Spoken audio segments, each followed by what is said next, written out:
This is the most haunted place on Earth. Located in Louisville, Kentucky, Waverly Hills Sanatorium opened in 1910 and was used to treat patients with tuberculosis. Unfortunately, since this was before there was an effective way to cure the disease, over 6,000 people would die inside Waverly Hills. You already know what it is. It's your boy Laid Back with another reaction, another review, another episode.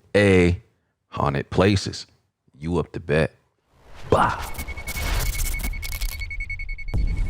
It's your boy Laid Back. Welcome back to my channel. Hey, two things we gotta do. You gotta hit that subscribe button. I'm drinking this water. You already know what it is, man. You are the prize in 2025. You are the prize in 2025. Make sure you hit the like button. Make sure you hit the notification bell. Stay up to date with all the videos. Before we get into it, if you haven't copped the merch, it's here and it's fire. You should get it. Definitely the best design thus far, and it's good for the holidays, man. But look, we back with another one. We got, you know, it's October, it's spooky season, so these are some of the most haunted places out there. So I ain't got the hoodie. Y'all know I don't need the hoodie, but look, man, you make it to the end of this one, you a real one. For real, make sure you put that in the comments. Also share this with the last person you text in your phone. Don't forget to hit the like button. Let's go ahead and get into it. Fire Squad, what's poppin'? Let's get it. There is a town in America that has been deemed so haunted that it is now actually illegal to visit. Dudley Town in Connecticut doesn't just look creepy, but it comes with creepy history. Over the years, people have snuck into the town for a sneak peek, and they have reported it to be deadly silent. The sound of nothing, not even the birds tweeting in the trees. They've tried to take photographs, and the majority of which end up blurred. Shadows have been seen, there has been whispers through the trees, and more importantly, people have completely vanished. The town was owned by the Dudley family. They built that town, and by the time it was established, bad luck started to happen. Crops would die, crops would not grow. People who lived in that town ended up suffering massive mental illnesses. Really? And there was endless disappearances of people going missing and never returning. In the 1900s, it was completely abandoned, and it was at that point this town was dubbed the most creepiest haunted town in the whole of America. Even Ed and Lorraine Warren have visited twice. They said not only is the town haunted, but it is controlled by a dark force. Whoa. They said it is a portal to the spiritual world. Hell nah. Hell nah. The many horrors of Turnbull Canyon. If you're not familiar with Turnbull Canyon, it is nestled in Whittier, California. Now, as someone that grew up in the Pasadena area, I have definitely heard my share of rumors, stories, and legends regarding Turnbull Canyon. Though this place offers amazing hiking trails and beautiful scenic views, it is still a place that is shrouded in mystery, paranormal phenomenon, and a tragic history. Let's get into it. A brief history about Turnbull Canyon. During the Spanish colonial era, the Spanish did not get along with the indigenous people known as the Tongva. And unfortunately, many of the tribesmen were unalived and had their lands stolen from them. The Gabrielinos actually had a nickname for this place, which is right up here. I am not going to try and pronounce it because I will butcher it. But it roughly translates to the place of death and darkness. Years later, the land would be purchased by a man named Robert Turnbull. Robert was considered kind of the local drunk. In fact, many people stated that they rarely ever saw Robert sober. Really? Then, in January of 1888, Robert would drunkenly fall off a bridge, leading to his untimely demise. Whoa. Upon inspection by the coroner's office, his death would be ruled a homicide. But who killed Robert and why still remains unsolved to this day. Really? So they ended up naming the land Turnbull Canyon in memory of Robert Turnbull. Now we will fast forward to April 1952. Flight 416 was scheduled to land in Inglewood, California, roughly around 3:30 a.m. Unfortunately, the flight never arrived. Next morning, a resident was driving through the canyons where he saw smoke and flames coming through the trees. Upon investigating the smoke and flames, he would come across the ruins of Flight 416. Apparently, as the craft was descending into Los Angeles, they hit a really dense patch of fog. The pilot was flying at a very low altitude, which unfortunately made one of the plane's wings clip a side of a mountain and crash into Turnbull Canyon. All 29 crew and passengers were pronounced dead at the scene. Nearly 50 years later, after the tragic flight of 416, a 17-year-old girl by the name of Gloria would be found murdered in the canyons. What? Her assailants were eventually caught, and plot twist, they were actually her friends. Their motive? Well, apparently Gloria had some knowledge of a robbery they had committed, and they were afraid that she was going to turn them in. Though her death is extremely tragic, it's the events that took place after that is completely disturbing. I will not go into full details here, but you can look it up yourself if you are that morbidly interested. And in 2009, a woman was found in the canyon, stabbed and slashed with needles, left to die. Needles? Another woman's body was also found in the ravine in 2011, and she was missing multiple body parts. Her identity has never been found. There are so many tragic stories that have happened up in Turnbull Canyon. So many tragic and disturbing events that took place here, it's no surprise that I grew up hearing so many horrifying tales of Turnbull Canyon. Some residents that live by the canyon have even claimed to see UFO lights hovering over Turnbull. And Really? other residents have claimed to hear this kind of guttural scream or screech echoing through the mountains at night. They say it doesn't sound like an animal or human, but something far different. Hell no. People that have gone hiking here have reported having very strong feelings and sensations of being watched intensely. Some even saying it sounds as if someone is running up behind them, but when they turn around, there is no one and nothing in sight. Some have also claimed to hear drums off in the distance and even loud booms and explosions. What? Then there is the infamous hanging tree. This is actually one that I heard a lot growing up. So apparently the way I heard it was that there was a man that went up to the canyon and he unalived himself by hanging from a tree branch. Some people do claim that they see a ghostly apparition of a man dangling from a tree branch to this day. And then there is the gates to hell. What? So apparently this gate is used to ward off people from a structure that is actually in the middle of the canyon. People have speculated that this structure in the middle of the canyon was once a psychiatric hospital or an orphanage, and it is now abandoned and left to ruins. However, there is actually no documentation regarding what this actual structure was at one point. There are also so many different rumors that have been floating around for years, such as that this is a meeting place for satanic rituals and sacrifices, as well as, meeting grounds for a very specific type of group of people. They have white hoodies, where I'm going with that. On a land where so many tragedies have taken place, Turnbull Canyon has garnered its place as one of the most haunted places in Southern California. Wow. Do I believe this place is haunted? All I know is you will never catch me going on a night hike in Turnbull Canyon. But what do you guys think? Do you think this place is haunted? I would love to know what your thoughts are in the comments. Do your own research. The Cecil Hotel is one of the scariest places that I've ever stepped foot in. So to get into the hotel, we went earlier in August. We had to do some things to get in there, stuff that I'm not going to mention or be too graphic with, but we made our way in. And I should mention here that the security guard at the front told us that he doesn't go upstairs in the hotel unless he's got a group of 2 other people with him. Really? Yeah, the security guard says he only goes up in pairs or threes. And he also was asking us, you guys have a knife, right? And we're like, no. So hearing that from the security guard was a little freaky. But one of the residents who gave us an impromptu tour of some of the floors was telling us some really disturbing, shocking things. She said that since she moved in 2 years ago, there have been somewhere between 15 to 30 deaths inside of the Cecil Hotel. She mentioned that some of those deaths were overdoses. Some of those deaths were people ending their own lives. And I was just shocked by how many residents that we spoke with who lived in the hotel, who had paranormal experiences living there. Like this one woman who was speaking with us said that her and her boyfriend heard a little girl singing in the hallway. And when they opened the door, they saw this little girl, looked at her, they both saw her, and then she just vanished into thin air. And another woman told us that she sees this French man standing by the elevator all the time, gazing off. He's got a briefcase and glasses on. She thinks she gets the vibe that this was someone who took their own life. But I'm releasing that documentary on my YouTube channel tonight, The Paranormal 5. It's the first time, to my knowledge, people have brought cameras into the Cecil in a while to show what it's like nowadays. And it's funny to me because you go and you look on YouTube and you can see this clip of the Los Angeles government or city council, whoever it is, when they reopened the Cecil as affordable housing.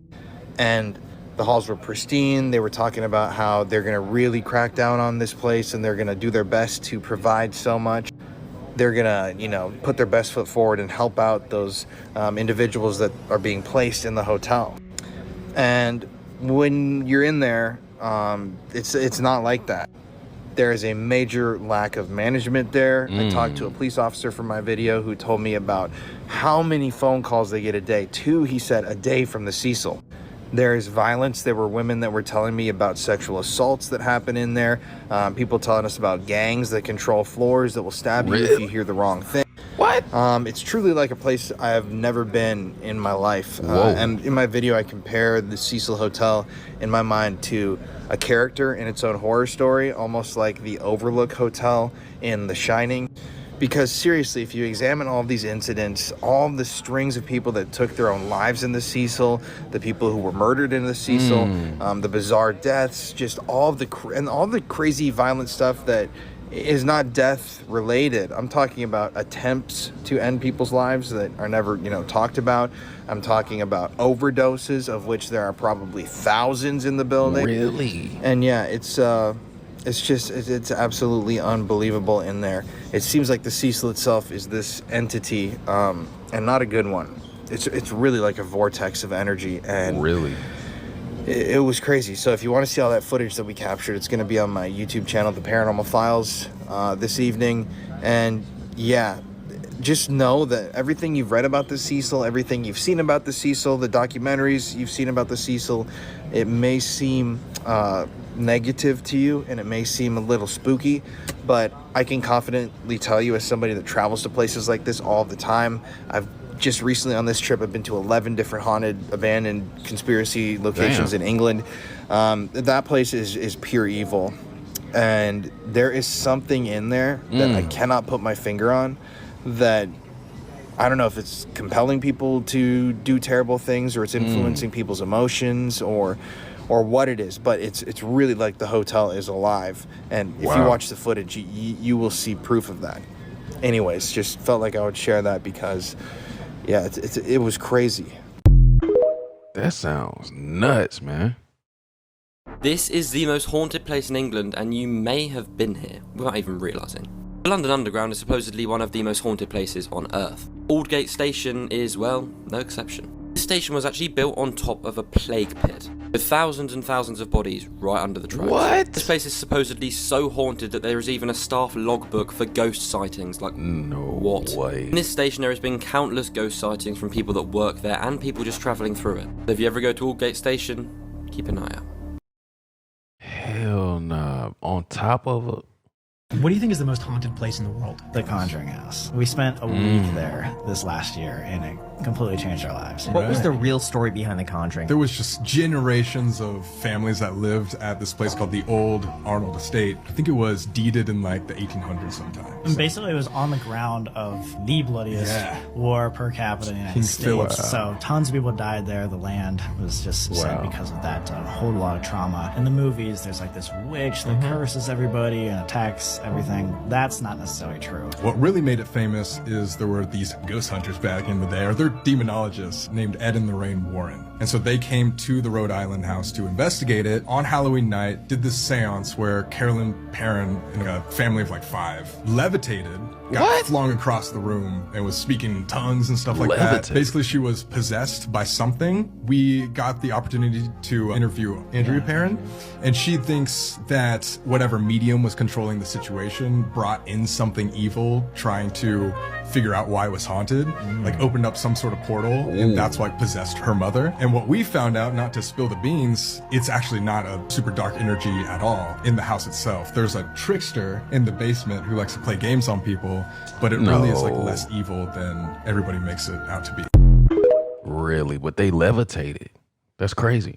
This place was meant to heal the mind, but instead it became one of the most haunted asylums in America. The Trans-Allegheny Lunatic Asylum in West Virginia had opened in the 1860s. It was built to hold 250 patients, but by the 1950s it was bursting with 2,600. Doctors had performed experimental treatments here, including the ice pick lobotomies. Many patients unfortunately never left. Nurses had reported echoes screaming through the halls, even when the rooms were empty. Visitors today have said they've seen shadow figures and heard footsteps behind them, and even felt cold hands grab them out of nowhere. One spirit that's said to haunt the asylum is Lily. She's a little girl who died there. Her laughter has been caught on EVP recordings, and her old playroom is still filled with toys left by guests. Would you dare spend the night inside? Because those who do says that the asylum never lets you leave the same. If you like this content and want to see more, follow for more haunted history, if you're brave enough. I seen this story about a place called the Lemp Mansion in St. Louis, Missouri. This place is known to be like one of the most haunted places in America, like straight up. It got like 33 rooms, bro, and it was built in 1860 by some dude named William Lemp. Right? So he's the guy who even built the house and, started this from the ground up. Basically, so after he starts getting his life in order, his business is booming. He's making a lot of money. He's living good. His son ends up dying. Damn. Like one of his sons. So he ends up killing himself because he's like, in the house? Wow. Yeah, in the crib. And then, bro, like a few years later, the wife dies, bro, of cancer in the house. Which is crazy, right? This house is catching bodies, bro.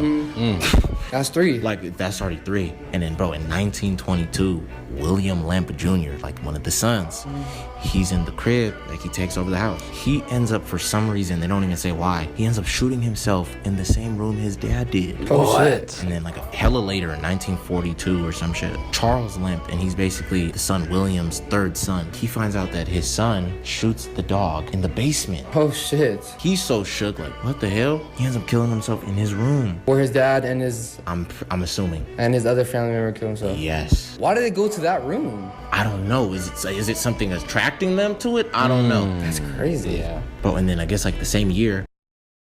Yo, that story is nuts. What's the real story behind the Conjuring House? What's the actual story? So yeah, the movie story is like this witch Bathsheba or whatever, but the actual story, there's a bunch of different things that they say are haunted, but it's actually built on the grounds of the... Is that the house? That's it. Yeah, it's cool creepy. House. It's an amazing house. So what's the original story?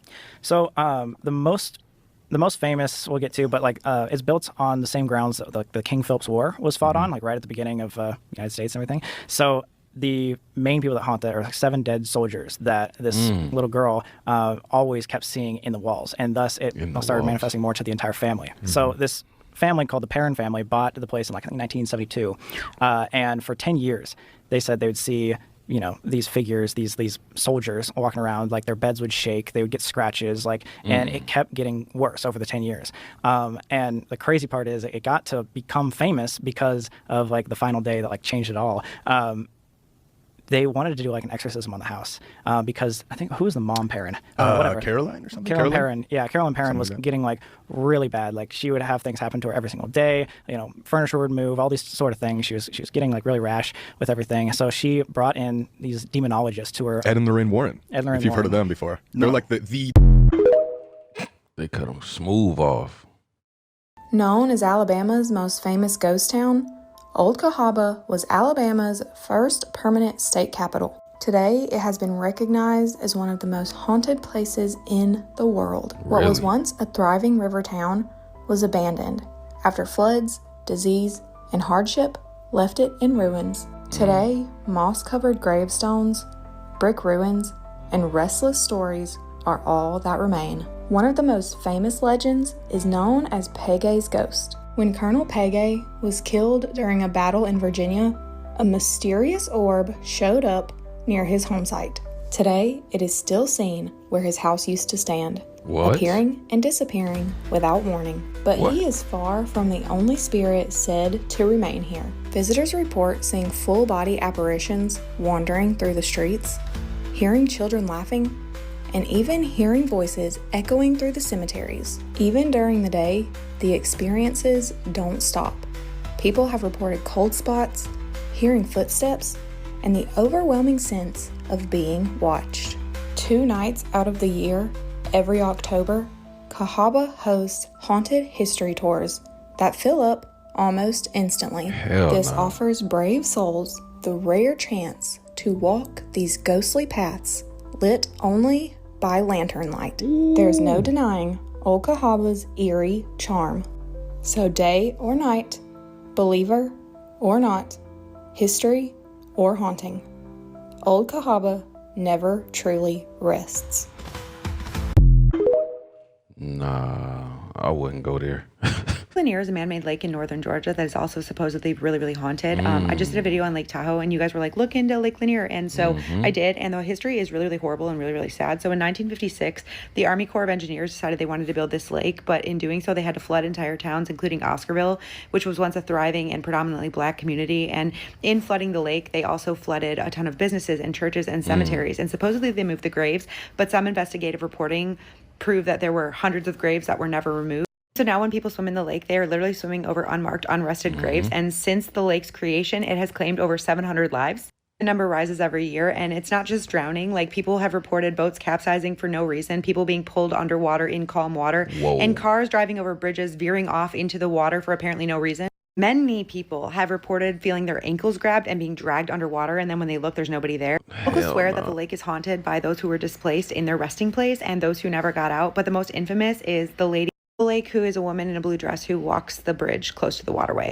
In 1958, 2 women crashed off Lanier Bridge, and one woman was discovered months later, and the other woman wasn't found until 31 years later, when a construction worker discovered her remains still wearing a blue dress. Before and after her discovery, dozens of people have reported seeing this woman walking either on the water or on the bridge. But it's not just her. Like, people say this lake is cursed from a million different people. In 2012, a construction crew literally quit after their equipment kept failing, and one of the construction crew members saw a man's face under the water calling for help in perfect English before disappearing under the water. There was no one there. Like, the construction crew quit. Under the water, there are entire buildings. It is a sunken ghost town. One diver who explored deep sections of the lake described it as City of the Dead. From everything I've read about it, Lake Lanier was never meant to be a lake, and it does not want to be disturbed. Yeah, I've heard of Lake Lanier for sure. This is the most haunted place on Earth. Located in Louisville, Kentucky, Waverly Hills Sanatorium opened in 1910 and was used to treat patients with tuberculosis. Unfortunately, since this was before there was an effective way to cure the disease, over 6,000 people would die inside Waverly Hills. And some of the treatments they would receive were downright horrific. To help patients breathe, balloons were inflated inside their lungs, and in extreme cases, muscles and ribs would even be removed. After an effective treatment was created, Waverly Hills would close its doors in 1961. With all that death and suffering, it's no surprise it's one of the most active paranormal locations in America. Visitors report disembodied voices, slamming doors, and even objects being thrown. One of the most well-known spirits is that of a boy named Timmy, who's said to play with balls that visitors bring him. Room 502 is where a nurse allegedly hung herself. Her ghost is said to appear in the doorway or cry when no one's there. But somehow, it gets even worse. Below the building lies the body chute, a dark underground tunnel once used to remove corpses from the property in a discreet manner. Today, visitors report shadow figures, voices, and the eerie feeling of being watched. Which is why TikTok. Now, Central Illinois is considered home to a lot of creepy and weird things. I consider it to be one of the most haunted places in the United States. Man, if you know, or if you stay by any of these places, or they in your area vicinity, and you know any of these places and stories, let me know. Let me know, is it truth to this stuff? To the people that know about some of these places, let me know in the comments. Now, the Peoria area is sort of a hotspot for activity. Grandview Drive in Peoria Heights is considered to be one of the most beautiful drives in America, but it's also the most haunted. Now, the earliest ghost reports go back to 1907, when it was reported in the newspaper that on a nightly basis, people riding in their horse and carriages were being chased by a specter.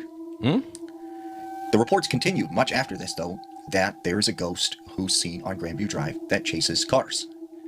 There are reports of these lights, these orbs that are seen on the hillside, and when people approach them, they seem to move or disappear. There are phantom joggers, phantom cars. there is an old legend at the end of Grandview Drive that when you drive up the hill at night, you might see a man standing in the middle of the road. There are people who said they've heard Indian chants coming from the woods or disembodied voices. Now, the oldest legend of this area is that of the Peoria Heights Water Tower, which is on the beginning of the Grandview Drive. Now, it's this tall, red water tower with an observation deck on top that you can actually go and look and see views of the Illinois River.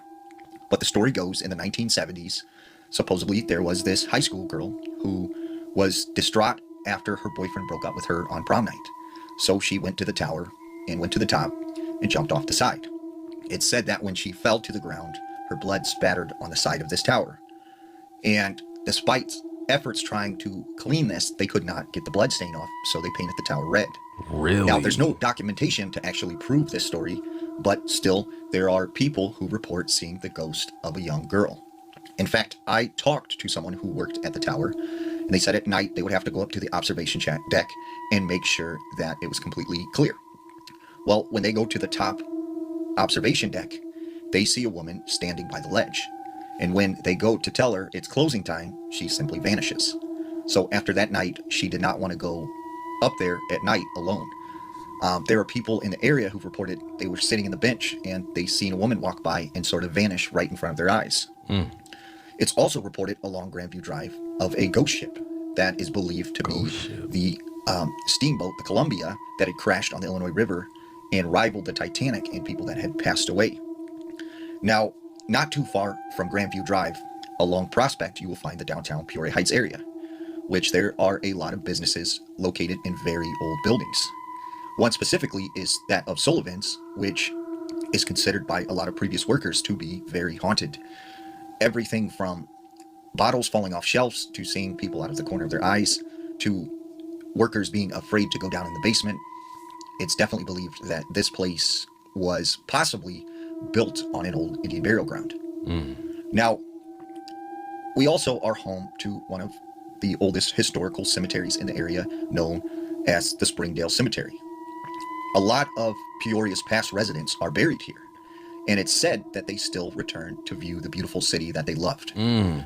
One of the more seen ghosts in this cemetery is that of the White Lady, who is often seen near the creek and pavilion, bent over a tombstone crying, and when people approach her to see if she's all right, she turns around and is often seen without a face. Whoa. She's also said to be seen running along the hills and the rows of tombstones, gallantly strolling through the cemetery.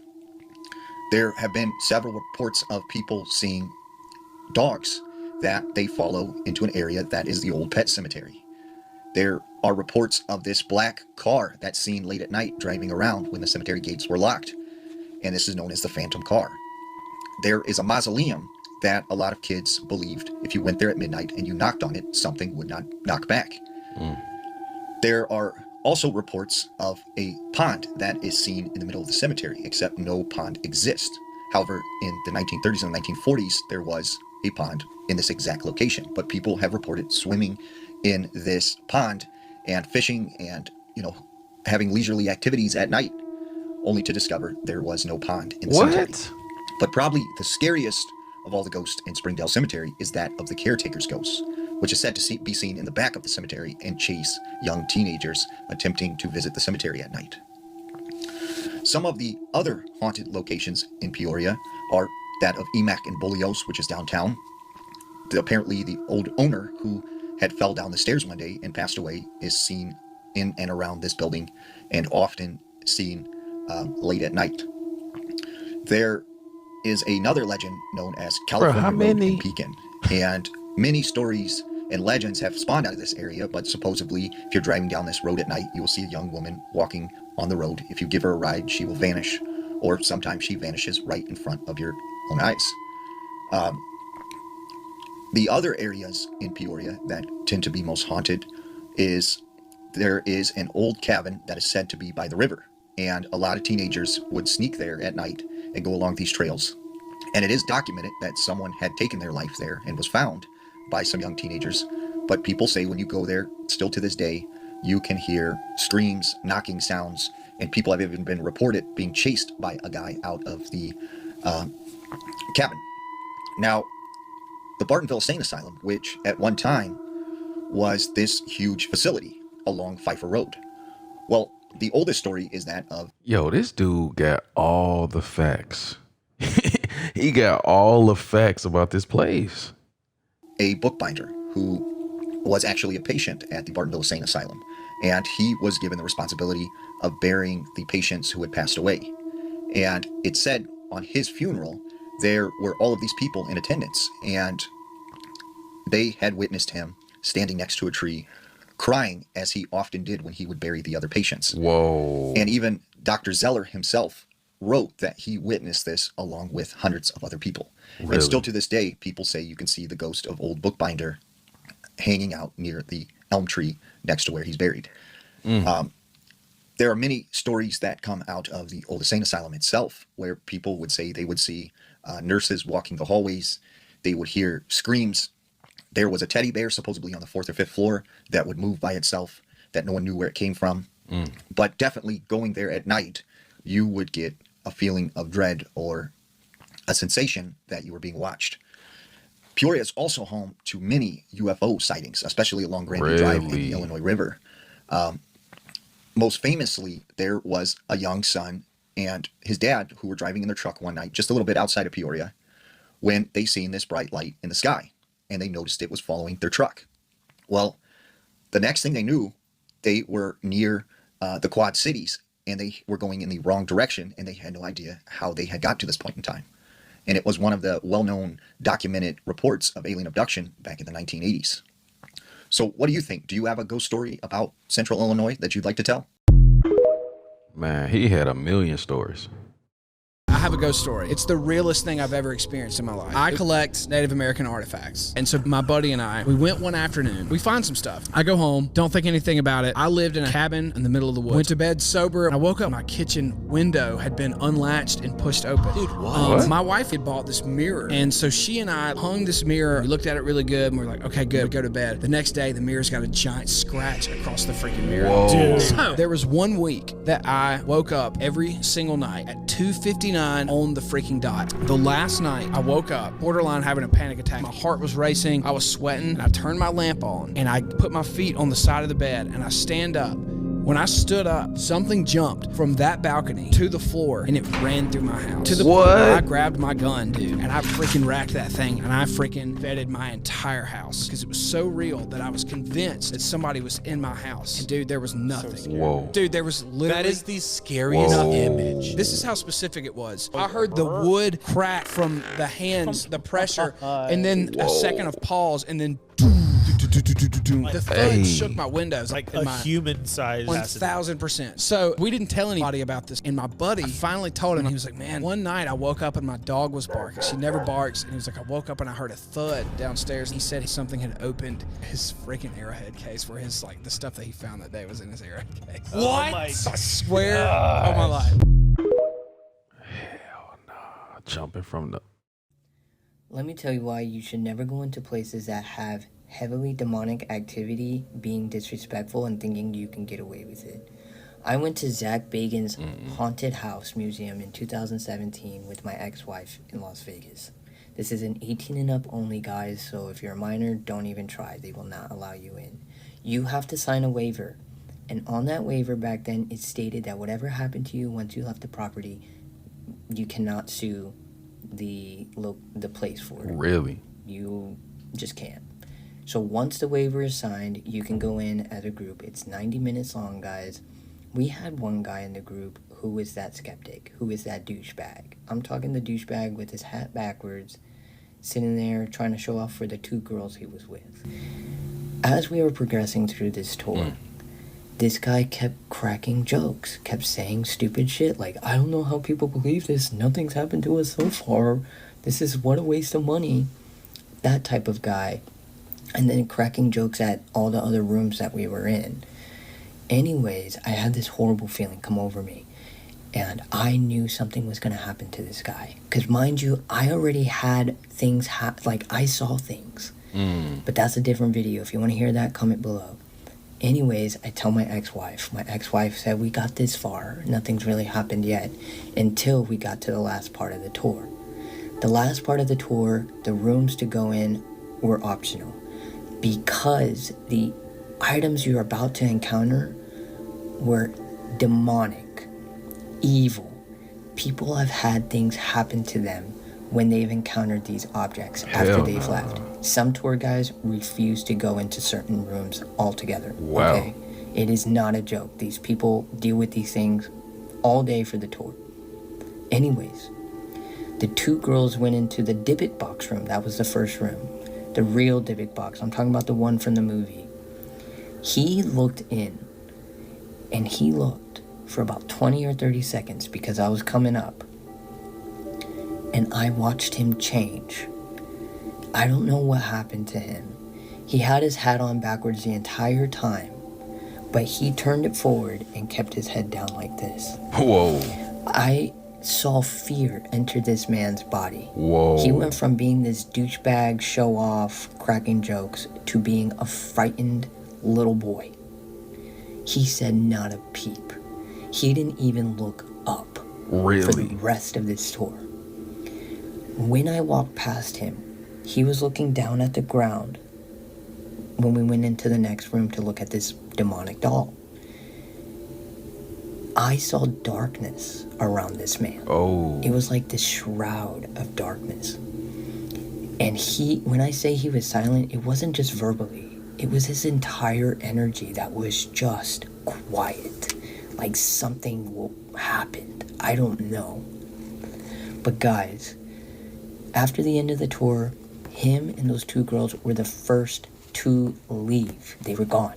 Gone. Do not think for a second that you can go into these demonic places, laugh at these entities, thinking nothing's going to happen to you. People have had really bad things happen to them after this tour. And this guy thought he was spirit bulletproof. He wasn't. If you're going to these places, protect yourself. If you do not know how to protect yourself, the best way to protect yourself is just to not go at all. That's a fact. Because these entities that we came across, their whole purpose in this world is to bring suffering, agony, bring you pain, and to ruin you. I don't know what happened to that man, but he did not leave as a skeptic. I could tell you guys that much. So if you're going, please be careful. But the best safety is just to not go at all. I completely agree with that. You won't see me. Late one night in November of 1999, a 66-year-old minister named Colin Grant opened up the iron gates of a cemetery called Greyfriars Kirkyard. The cemetery was one of the oldest and most famous cemeteries in Edinburgh, Scotland. Colin, in addition to being a minister, claimed to be a psychic, and so the city, in desperation, had asked him to come to this cemetery tonight and perform an exorcism. There were two people with him. There was a journalist and a photographer from a local newspaper. Colin began cutting through the grass, passing by different headstones, on the way to perhaps the most infamous building in the entire cemetery, Black Mausoleum. The Black Mausoleum was this tall stone crypt that had been built sometime in the late 1600s, and it said George McKenzie. Back in the late 1600s, George McKenzie was a Scottish lord who worked for the King of England, enforcing the king's religious laws. There was one group called the Covenanters who hated these laws so much that they actually mounted a full-scale rebellion. This is when George McKenzie came in. He captured over 1,000 Covenanters, and he marched them all into this huge field, which would later become the Greyfriars Kirkyard Cemetery, and for weeks he had these people starved and tortured and mutilated. Basically everybody in that field had been murdered in some horrible way by George McKenzie. Wow. And their bodies were all dumped into a mass grave in Greyfriars Kirkyard. Hundreds of years later, a proper cemetery would be built right on top of that mass grave. And then when George McKenzie died, they built him this beautiful mausoleum. 300 years after McKenzie was buried, Greyfriars Kirkyard was quiet. That all changed though in 1998. A homeless man broke into the Black Mausoleum and he fell through the floor and landed in one of those mass burial pits. Right after this happened, visitors to the cemetery began reporting the same thing. Anytime they were in or near the Black Mausoleum, they'd get pushed or tugged on or scratched or burned or even strangled. Maybe when that guy fell through the floor, that had released George McKenzie's evil spirit. The city was totally fed up with this, and so they said, let's just try an exorcism. Colin gets out his Bible, he pulled out 12 candles, and he put them them in a circle on the ground, and Colin was inside of the circle. And he lit all these candles, and the whole time he was chanting out these Bible verses. And the photographer, Susan, she lifted up her camera, and right as Colin is passionately chanting out these verses, she takes a picture of him, and the second she does, the flash lights up the cemetery, and then after the flash goes away, Colin crumpled to the ground. And Colin, who's like barely conscious at this point, he just kept repeating, "This is going to kill me." And so Susan, she glanced down at her camera, and when she looked closely, she screamed. Here's the photograph that Susan took. As you can see, Colin the minister is standing there, and behind him is the big church. Nobody was inside the church at the time. There is a figure in that window looking out at Colin. After Colin collapsed to the ground, Colin would die inexplicably. No one has ever been able to debunk the photo that Susan took that showed that dark figure in the window of the church. To this day, that cemetery is considered to be one of the most haunted places in the world, and George McKenzie's spirit, who supposedly haunts it, is considered to be one of the most dangerous poltergeists in the world as well. Wow. Wow. The true story of the Conjuring House, it's pretty wild. Roger and Carolyn, husband and wife, both moved into this house with their 5 daughters in 1970. At that time, Roger was a very financially strapped truck driver, so he was excited to find something within their price range and something they could afford. They started to transition very well into the new house until they started to hear strange noises. Items were going missing, and the girls and Roger and Carolyn were feeling very unsettled. The children began to speak of seeing spirits and hearing voices within the home. One of the spirits that the girls saw was named Oliver Richardson, a young boy.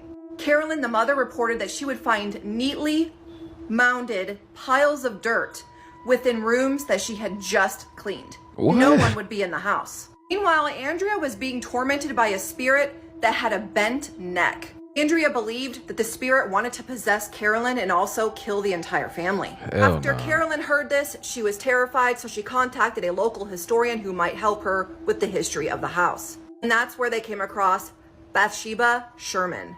Bathsheba apparently enjoyed beating and starving her farmhands. The Sherman farm was in the family for 8 decades. People would die from mysterious causes, drowning, everything. Carolyn now thought that Bathsheba was the one haunting the home, therefore she called Ed and Lorraine Warren, New England's top-tier paranormal investigators at that time. Warrens then conducted a seance which nearly killed poor Carolyn. According to Andrea, she states that her mother's body contorted into a ball. And with Carolyn screaming, Andrea thought at that point she was dead. Andrea said that poor Carolyn was possessed for several minutes, was slammed against the floor with her head.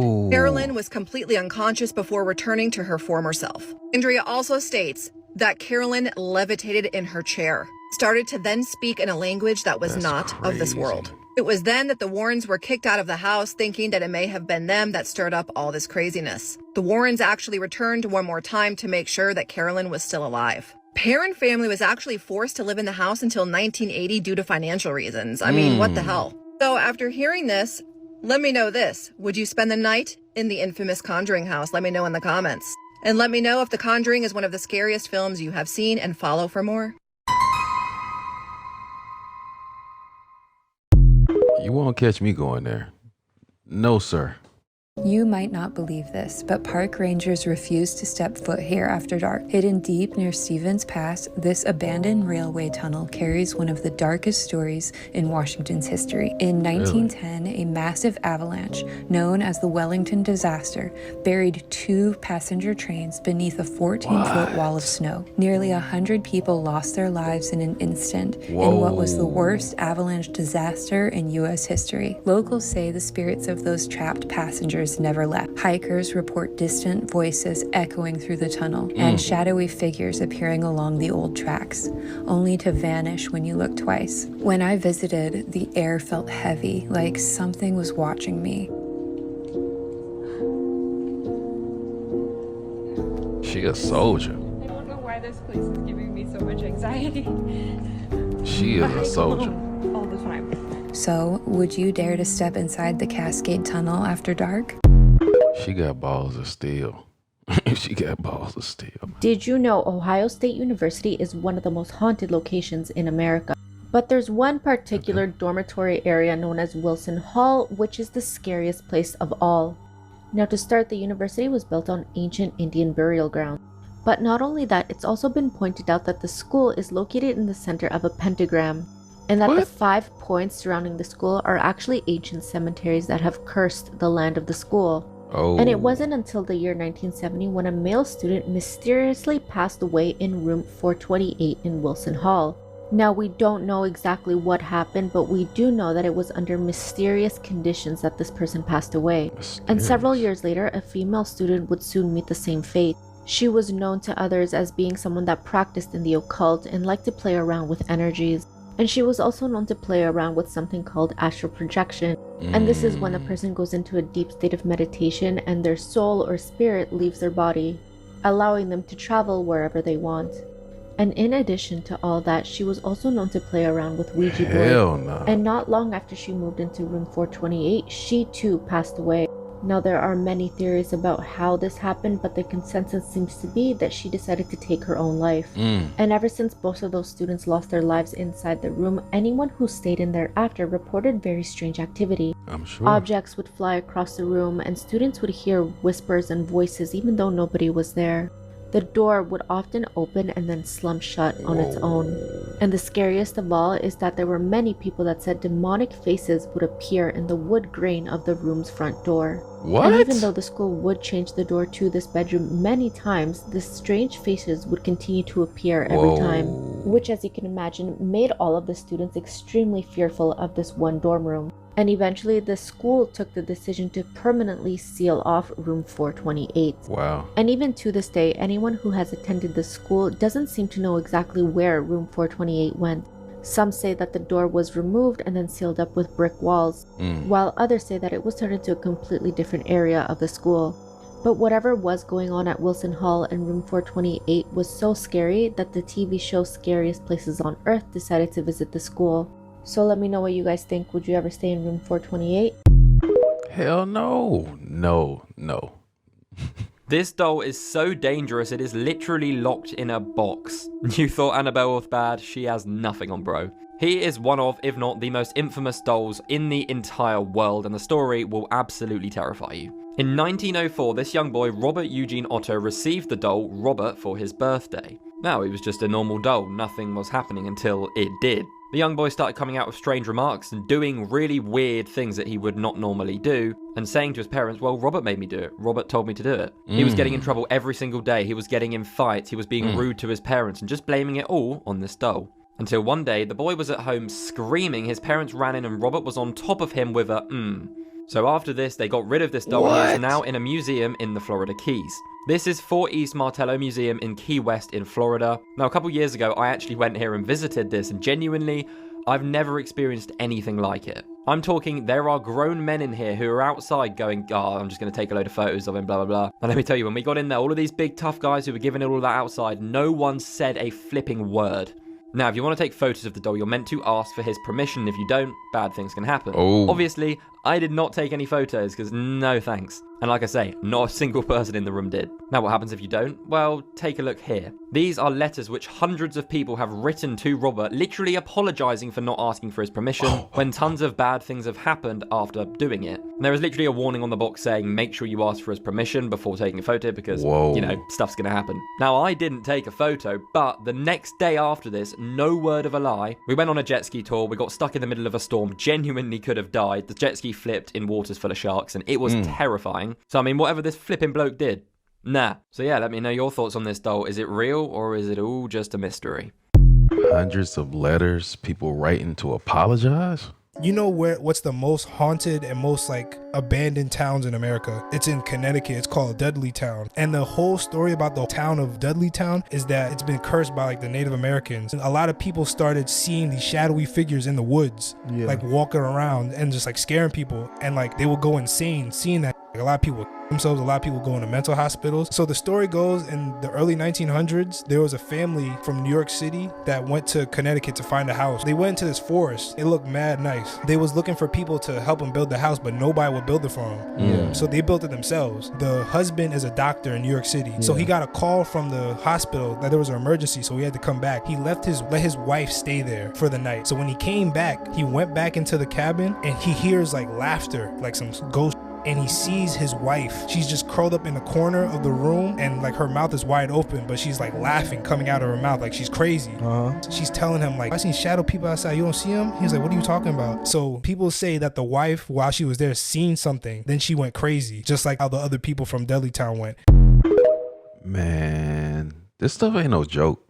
So I'm quite often asked, what are the most haunted places in Los Angeles and where are they located? So here's part one of some of the most haunted places in Los Angeles. And this is just based off of my list and my opinions. And obviously you recognize the Hollywood sign because that's our first one off the list. So the Hollywood sign, which was built in 1923, was originally the Hollywood land sign. And they ditched the land back in the late 40s. In 1932, tragedy hits the sign, specifically around the letter H of the Hollywood sign, when 24-year-old actress Peg Entwistle had jumped to her death from that letter H. And people claim to see the apparition of Peg Entwistle around the sign. Hikers who tour around the sign have claimed to smell what seems like a gardenia scent, which was very similar to the perfume that Peg used to wear. This place here, the Linda Vista Community Hospital, which have now been turned to apartments.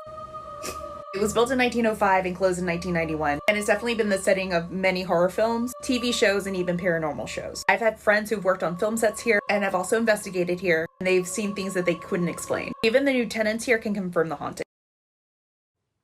No, I'm cool on all that. Welcome to the home of another haunted legend. This is Albion Falls in Hamilton, Ontario. It is no surprise that the falls are claimed to be haunted. With battles, various deaths, and body dumping grounds surrounding the falls, I mean, it kind of makes sense. A notorious murderer by the name of Evelyn Dick dumped her dismembered husband's body in the woods near the falls. Well, it should be clarified, she dumped part of his body there. They never found his head. But perhaps the most famous story regarding the haunted falls is that of a young girl by the name of Jane Riley, who hurled herself off the cliff when she was forbidden from seeing her lover. Whoa. They now call the place where she plummeted to her death Lover's Leap, and people claim you can hear her crying there late at night. Man, this is some wild stuff here. What if I told you this abandoned asylum holds more than just history? The Northern State Mental Hospital opened in the early 1900s and quickly gained a dark reputation. At the time, anyone society didn't understand was sent here. Women going through menopause, people with depression or alcoholism, even children with autism or ADHD.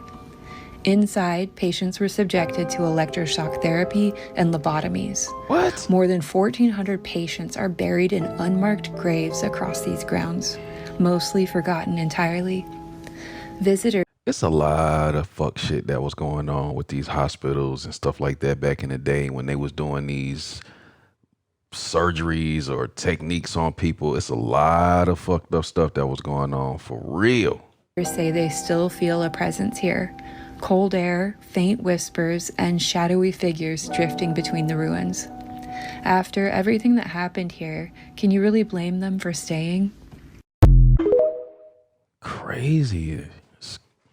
The most haunted prison in the world is the Eastern State Penitentiary in Pennsylvania. Opened in 1829, every prisoner lived in solitary confinement for 23 hours a day. This only stopped due to overcrowding. At one point, the prison, which was only meant to hold 250 inmates, had 2,000. There were horrible punishments like the iron gag, which chained an inmate's tongue to his wrist, or they would dunk an inmate in cold water, then hang him on a wall overnight in winter. Thousands of prisoners died within its walls before it finally closed in 1971.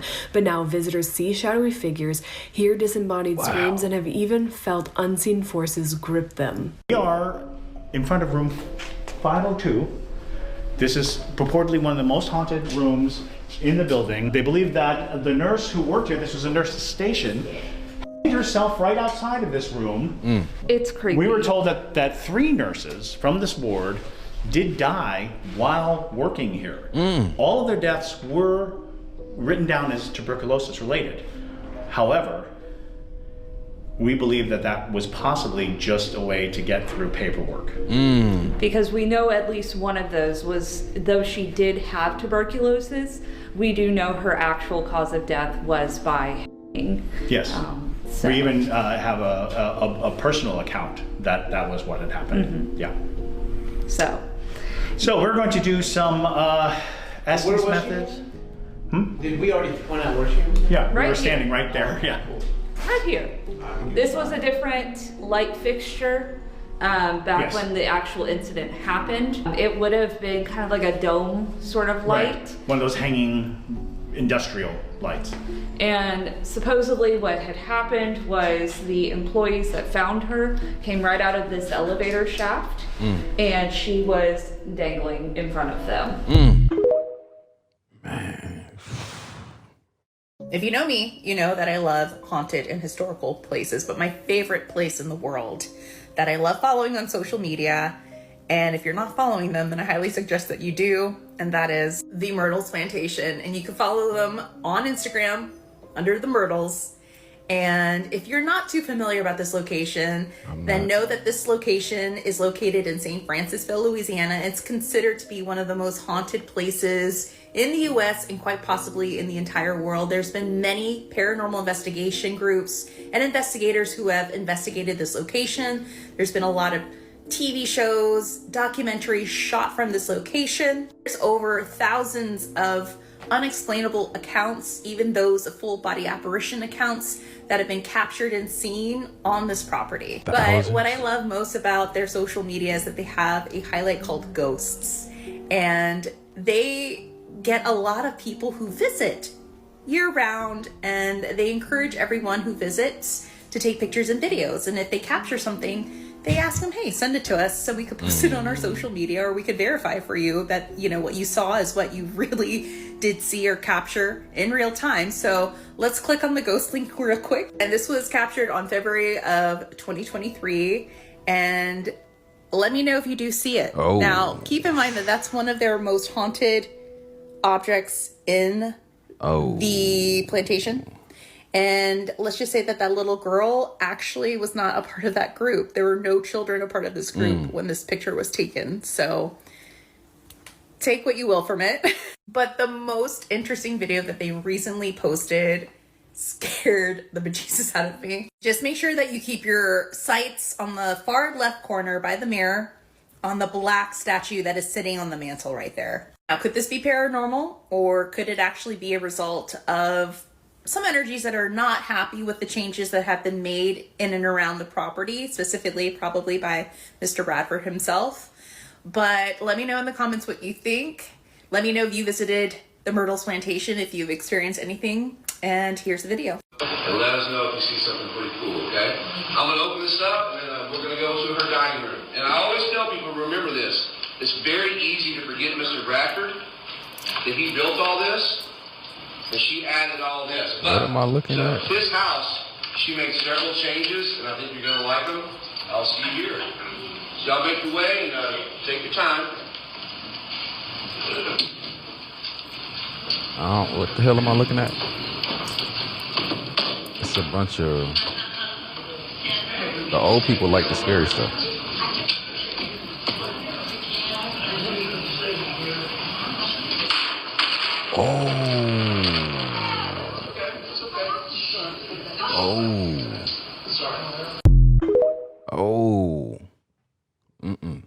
Would you willingly walk into one of the most haunted places in America? This is Zach Baggin's Haunted Museum located in Las Vegas. Inside this building are real artifacts linked to murders, demons, and exorcisms. Zach Baggin spent millions curating this collection of haunted items, and while I can't take you inside, I can tell you what I saw. The Dybbuk box, the Devil's rocking chair. There was an entire room with serial killer items like Ed Gein's workbench. Peggy the doll and Dr. Kevorkian's van are a couple of others. You have to be 14 and up to enter. The tour is about 2 hours long, and the average tour is about $54. However, they do have add-ons, and that's going to be dependent on whether or not you want to do some extra or a ghost tour by flashlight at night.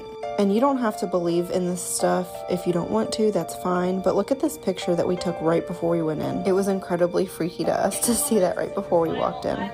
They do give you a brief, and you also have to take an oath. They have had accidents happen, so you also have to sign a waiver not holding them liable. Wow. Right hand in the air. The building is known to contain. This building is known to contain.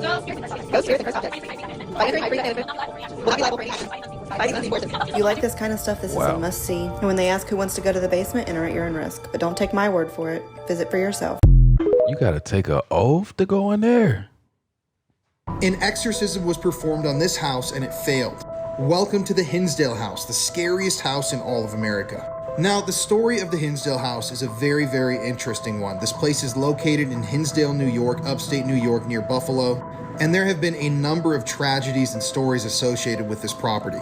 For example, a child on a nearby farm was killed by a buzzsaw early in the 1900s. Two brothers were arguing in the forest behind the home one day when one brother took a shotgun and shot his brother, killing him. There's a tree on the front of the property that was allegedly used to hang people, including a famous hanging of a pregnant woman. And some of the earliest people that lived in the house are suspected to be serial killers. Yes, the current owner, Dan, has found bodies buried in the back part of the property.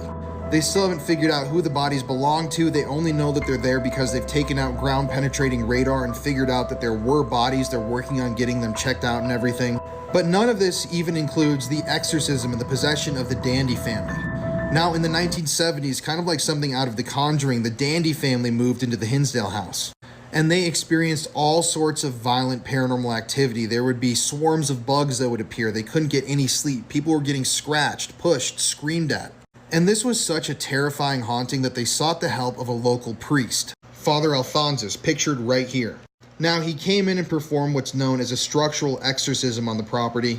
With the whole family present, this is widely documented. They even had a film crew from a New York university come out and film this entire process. And after this structural exorcism was completed, the film crew members swore they would never return to the property because of what they had seen and what they had heard during that process. Now, sadly, this exorcism failed. Only a short while after the exorcism, one of the family members ended up hanging herself. And the surviving members of the family to this day will tell you that this was the scariest thing they've ever experienced, and they wouldn't wish this on their worst enemy. There are also indigenous burial mounds just located right past the property line. So this place is like a gigantic vortex of just negative, strange energy. People have even reported seeing puckwudgies, wendigos, and skinwalkers in the woods surrounding the house. Obviously, I'm a paranormal investigator. I had to check the place out. I actually spent the night there back in March of this year, and let me tell you, it was one of the scariest experiences we've ever had. It was a totally different type of haunting, a different type of energy that just got into your mind. It works into your mind. It gives you violent thoughts, angry thoughts. And when I was sitting upstairs in the home where allegedly an investigator at one point had his eyes roll back into his head and his eyes turned black, I felt like a hand ran up my thigh and squeezed me on my buttocks. And so obviously you'd think that that one time, the scary night, would be enough. But no, we recently returned last week to investigate. And this time when we went back, we brought an actor so we could recreate the exorcism that took place back in the 1970s. And let me tell you, that's the... Oh, hell no! What?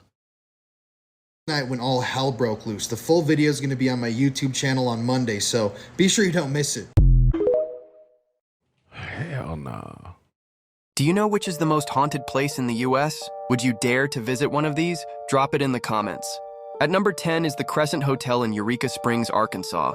Known as America's most haunted hotel, guests report ghostly nurses, strange orbs, and cold spots in its historic halls. Number 9. Eastern State Penitentiary in Philadelphia, Pennsylvania. Once home to notorious criminals, its crumbling cell blocks echo with footsteps and whispers long after the prison closed. At number 8 is the Queen Mary in Long Beach, California. This retired ocean liner is said to host the spirits of passengers and crew, with sightings in the engine room and swimming pool. Number 7. Waverly Hills Sanatorium in Louisville, Kentucky. Once a tuberculosis hospital, it's infamous for shadowy figures, unexplained voices, and the chilling body shoot.